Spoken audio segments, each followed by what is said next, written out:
નમસ્કાર, આપ જોઈ રહ્યા છો જેકેએસ ગુજરાતી વાત કરીએ તો 1.5 વર્ષની બાળકી બોરમાં પડી અને મોતને ભેટી એ ઘટનાથી ગુજરાતની જનતાની આંખના આંસુ સુકાયા નથી। ત્યારે ફરી એક વખત અમરેલી શહેરમાં ભૂગર્ભ ગટરનો મોતનો ભૂવો કહી શકાય તેવા દ્રશ્યો સામે આવ્યા છે।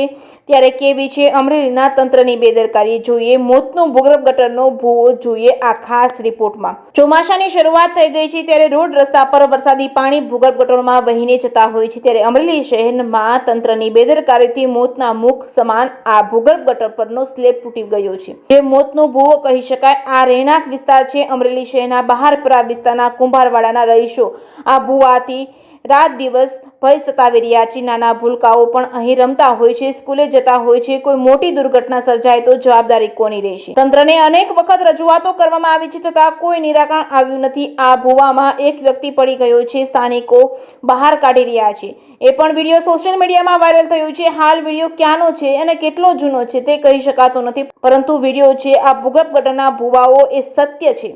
એ ભૂવો આજની તારીખે યથાવત છે। રહીશોએ જણાવ્યું હતું કે ઘણા સમયથી પાલિકાને રજૂઆતો કરી છે, અમારે ચોમાસામાં કમર સુધી પાણી ભરાય છે। અહીં ગટરો ખુલ્લી હોવા છતાં બાળકો તેમજ ગૌ માતાઓ આ ગટરમાં અકસ્માતે પડી મોતને ભેટવાના બનાવો બની રહ્યા છે। અકસ્માતે પડીને મોતને ભેટવાના બનાવો બની રહ્યા છે। આ મોતના કૂવામાં કોઈનો ભોગ લેવાશે તો જવાબદારી કોણ લેશે? અંતે રહીશોએ મીડિયા સમક્ષ આ ભૂવાની પરેશાની અને વેદનાઓ ઠાલવી રહ્યા છે। લોકોના ઘરોમાં ઉભરાતી ગટરોના ગંદા પાણી તેમજ ખુલ્લી ગટરોની ગંદકીથી ઘરોમાં માંદગીના ખાટલાઓથી પરેશાન થયા છે। જોકે અહીંના વિસ્તારમાં 100 થી 200 થી વધુ લોકો વસવાટ કરે છે। રહીશોનું કહેવું છે કે ખુલ્લી ગટર હોવાના કારણે ઘરમાં માંદગીના ખાટલાથી વધુ રોગચાળો ફેલાવાની ભીતિ રહે છે। આ ગટરના કૂવામાં પડેલ લોકોના વિડીયો ચીફ ઓફિસરને બતાવ્યા હતા અને રજૂઆતો કરાઈ હતી। હાલમાં કોઈ નિકાલ આવતો નથી। હાલમાં તંત્રના પેટનું પાણી નથી હલતું।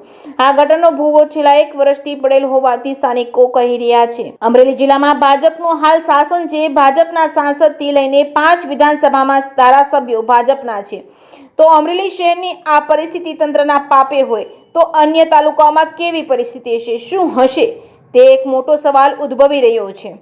જેકેએસ ગુજરાતી સાથે જયની સોજિત્રા, અમરેલી। નમસ્કાર મિત્રો, મારું નામ ભરત કાતરિયા અને શૈક્ષણિક સંકુલ ચક્કરગઢ રોડ ઉપર જે આવેલું છે ત્યાં નાના નાના બાળકો ભણે છે અને એક વાલી તરીકે મારું બાળક પણ ત્યાં ભણે છે। પણ મેં જ્યારે બાળકને અહીંયા મૂકવા આવ્યો ત્યારે જોયું તો એક્ઝેક્ટ મારી પાછળ જે મોતનો સામાન કહી શકાય તેવું ગટરનું ઢાંકણું એકદમ ઓપન છે।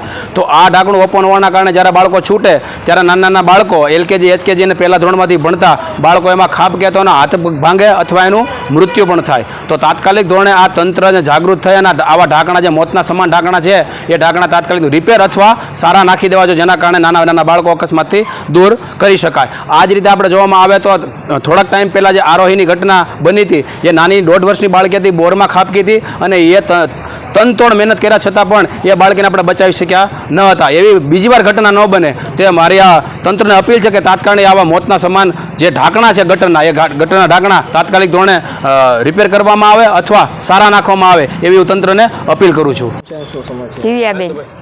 શું તકલીફ છે તમારી? અમારે આ ખાડાની તકલીફ છે, બરોબર કે આ ખાડો આજ 6 મહિનાથી એમને પડ્યો છે, કોઈ જવાબ દેતું નથી।